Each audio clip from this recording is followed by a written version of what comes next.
Notre vocation, c'est d'essayer de vous faire voyager le plus possible, de développer les opportunités de mobilité. Et pour ce faire, effectivement, on a un réseau de partenaires compagnies aériennes et de destinations qui vont aujourd'hui un peu partout dans le monde. On a deux nouveautés en 2020. D'abord, la base d'une compagnie qui s'appelle Volotea, qui a commencé à Lyon il y a 1 an et demi et qui se développe très vite et très fort. Ils vont offrir 18 destinations, dont 10 nouvelles, un peu partout en Europe, à partir d'avril.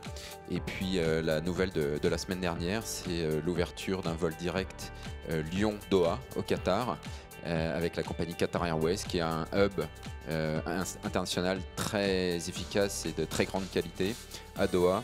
Donc on est heureux de travailler avec eux pour vous offrir des destinations au Moyen-Orient et en Asie à partir du hub de Doha à partir du 23 juin.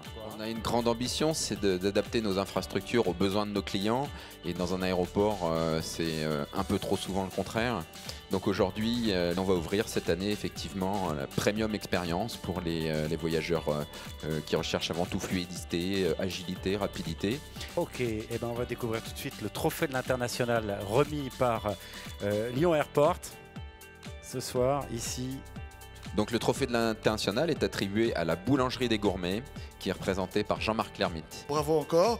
Et en plus, vous avez vraiment une histoire assez extraordinaire, parce qu'au départ, vous n'étiez pas du tout parti pour devenir entrepreneur. Vous aviez une formation d'avocat.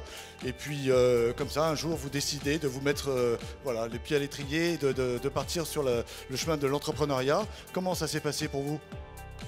Oui, effectivement, je suis tombé dans le pétrin, j'y suis resté. Écoutez, c'est facile, mais c'est pas mal quand même. Non, c'est amusant. Enfin, j'espère. Oui, écoutez, c'est le hasard. On a une profession d'avocat, enfin pas d'avocat, j'ai jamais exercé, mais disons à côtoyer des gens et leur inculquer des rudiments sur la confection d'un contrat à l'international nous amène à rencontrer des gens et on se dit j'ai envie d'être de l'autre côté, de faire ce qu'ils font. C'est comme ça que je suis rentré dans l'industrie agroalimentaire, et on a fait un petit bonhomme de chemin, d'abord à la direction d'une entreprise multinationale de la boulangerie française, puis ensuite en créant ma propre société il y a une quinzaine d'années. Expliquez-nous comment vous réussissez à négocier la vente de 100 millions de macarons comme ça dans le monde. C'est extraordinaire quand même. D'abord, je ne suis pas tout seul, j'ai une équipe qui est remarquable autour de moi, j'ai la chance d'avoir des collaborateurs qui sont tout à fait performants. Et puis l'idée est en fait un petit peu, toujours pareil, un petit peu de chance. On se retrouve un jour à se dire qu'on fait du surgelé. Surgelé, c'est pas terrible, ça n'a pas une énorme appétence pour les gens ne s'osent pas trop aller sur le surgelé. Donc on se dit il faut sortir les produits du surgelé et les mettre en frais. Donc c'est ce que nous avons fait. On a avec des partenaires créé des recettes qui permettent de vendre des macarons non pas en surgelé mais en frais. Et on a donc proposé ceci à des grands distributeurs un peu partout dans le monde, notamment aux États-Unis. On a eu la chance d'être pris par une société qui s'appelle Costco. On a démarré avec eux il y a 5 ans et aujourd'hui on est mondialement avec nos macarons chez Costco. Mais je vous remercie. Ce trophée de l'international, la boulangerie des gourmets. Merci monsieur.